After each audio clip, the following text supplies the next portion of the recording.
Salut tout le monde, très urgent. Aujourd'hui, lundi 9 juin 2025, nous venons d'apprendre la victoire écrasante des forces armées maliennes contre des terreaux dans la région de Kidal, à la frontière avec l'Algérie. Nous disons bravo aux forces armées maliennes. Après, on va vous montrer des images. La deuxième nouvelle qu'on a aujourd'hui, l'hymne national de l'AES est sorti. C'est aujourd'hui que je viens de voir. Après, on va vous montrer. Et on dit bonne chance à l'AES et soutien total à l'AES. Que Dieu protège l'AES contre les impérialistes. Vraiment, aujourd'hui, on va commencer par vous montrer les images. Les terreaux étaient en train de faire quelques petits malins là. Donc, il me semble que l'aviation malienne est venue les donner, les envoyer opération et repos éternel du ministre de la Défense, général Sadio Kamara. Tous mes respects. Aujourd'hui, nous allons parler aussi de l'évolution et les progrès des forces armées maliennes. Quelles sont les perspectives, quelles sont les solutions qu'il faut entreprendre pour mettre fin à ce fléau qui est en train de secouer le Mali du sud de Kidal jusqu'à Kay. Donc, voici la victoire des forces armées maliennes que je vais vous montrer. Et après, on va parler de l'hymne national de l'AES. Donc, voilà. Dans le cadre des opérations de recherche et de destruction des groupes armés terroristes et leurs sanctuaires, l'état-major général des armées porte à la connaissance de l'opinion les dernières opérations aéroterrestres menées dans le secteur de Kidal et Tessit. Le 8 juin 2025, les FAMA ont, après plusieurs heures d'observation, détruit 2 pick-up dont l'un était judicieusement caché sous un couvert végétal à Amassine, situé à 81 km au sud-est de Kidal.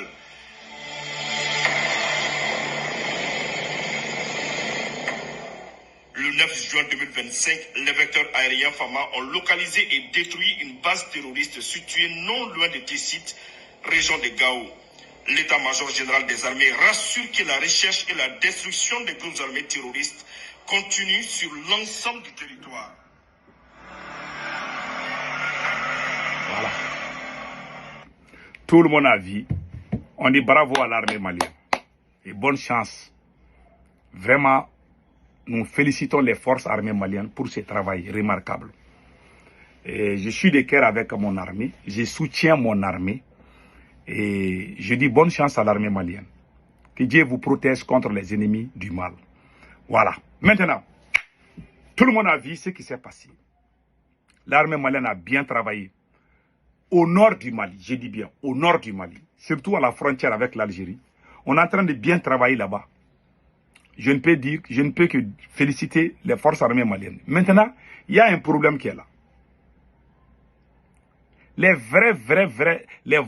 c'est-à-dire que comment on appelle là, c'est-à-dire que, comment on appelle là, le berceau des terreaux là, ça se trouve à Mopti, à 200 km de Bamako, où il y a 700 villages ou plus sont sous contrôle des terreaux.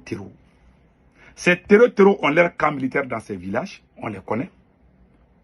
Je demande des autorités maliennes de faire des recrutements massifs pour lancer les forces terrestres, les opérations aéroterrestres pour récupérer nos terres.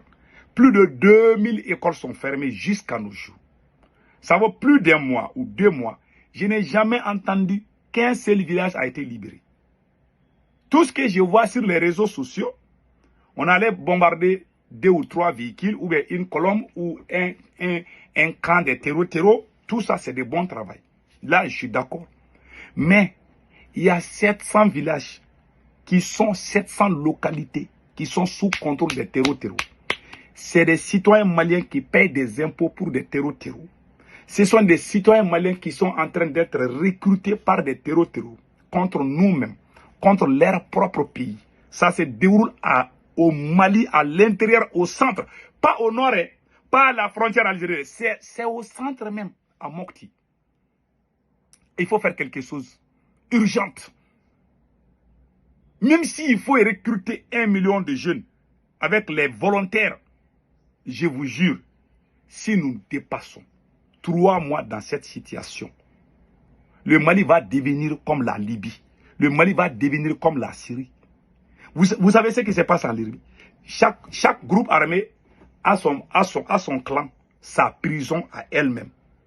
La Libye, c'est comme ça. Hein. Il y a des gens qui ont les armes, qui font des business de pétrole avec qui ils veulent. La Libye est divisée en plusieurs petits morceaux.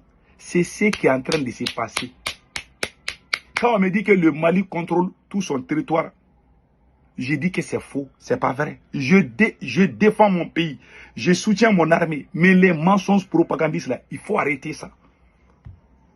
Le pays, au centre, il y a plus de 700 villages, 2000 écoles sont fermées. Certains de ces terreaux ont pris des villages il y a un an, plus d'un an. Les villageois payent des impôts pour les terreaux. Le seul souci qui doit nous venir en tête, c'est là-bas. Il faut aller libérer ces gens. Et pour libérer ces côtés-là, il faut beaucoup de militaires. Je ne vais pas parler des secrets de défense, mais on a besoin au moins 100 000 ou 200 000 Maliens pour libérer complètement. Mais je vois à Bamako, on est en train de faire la pluie et le beau temps. On fait c'est comme si rien ne se passe.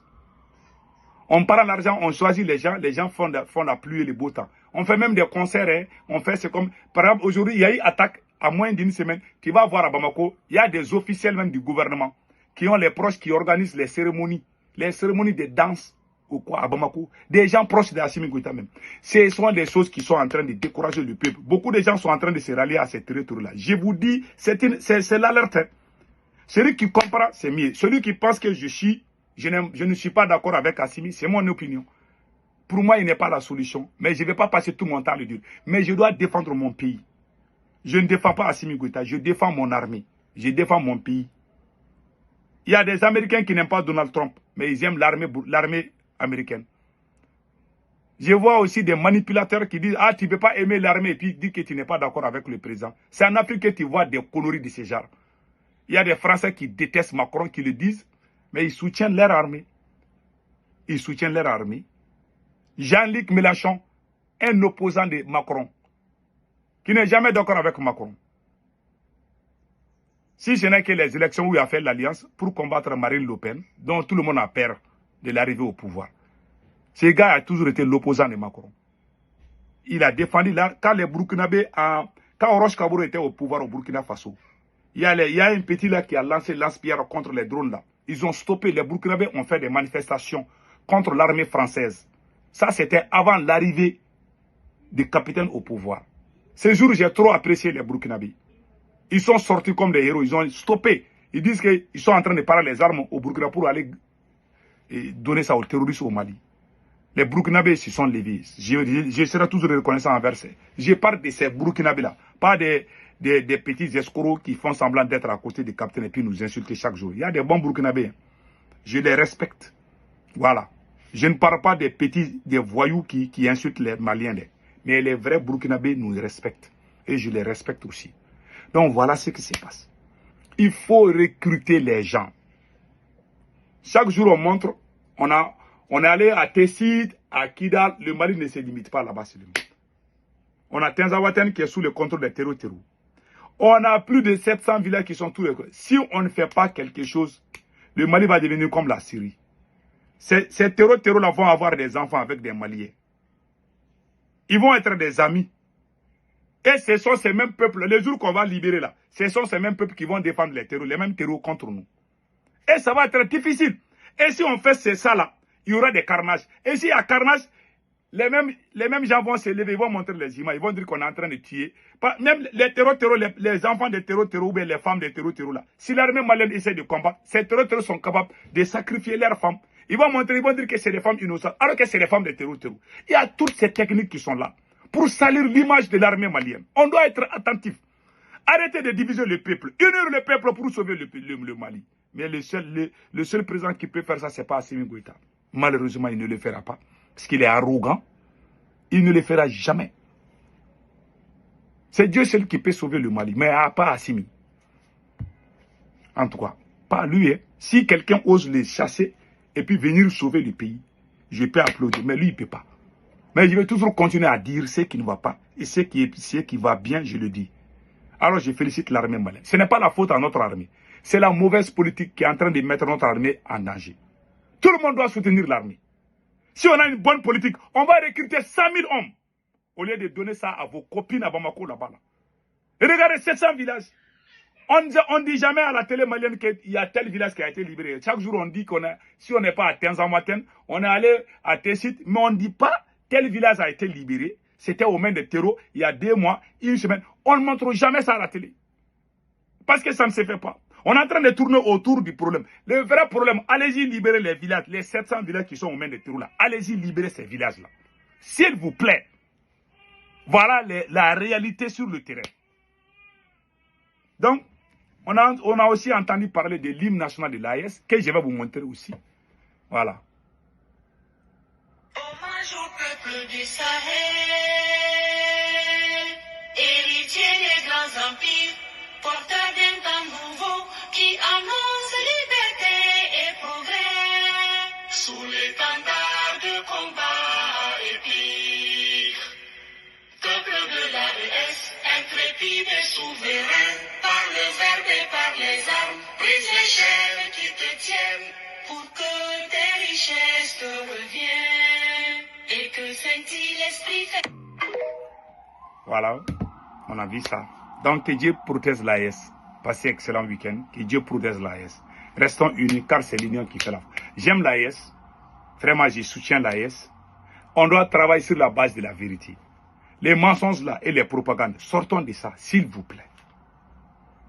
Travaillons sur la sincérité. Moi, là où il y a un mensonge là, je ne suis pas dedans. Je le dis. Nous les Africains là, on aime tellement, c'est-à-dire qu'on veut tout avoir facilement à travers les mensonges et les propagandes. Cela ne marche pas. Les États-Unis, c'est la première puissance mondiale, non? Parce qu'ils sont en train de travailler sérieusement. Je suis dans ces pays il y a plus de 20 ans. Je vois comment ils sont sérieux entre eux-mêmes. Mais nous là, nous on pense que c'est les mensonges qui travaillent. Les médias occidentaux mentent contre les autres pays, mais entre eux-mêmes, il n'y a pas mensonge. Tu es président, tu voles, tu vas en prison. Si tu es président français, tu voles là, la justice française va te mettre en prison. Tu es président américain, tu voles, ils vont attendre, tu vas quitter la présidence, on va t'amener en prison. Voilà. Il faut une justice équitable. Que Dieu protège l'AES.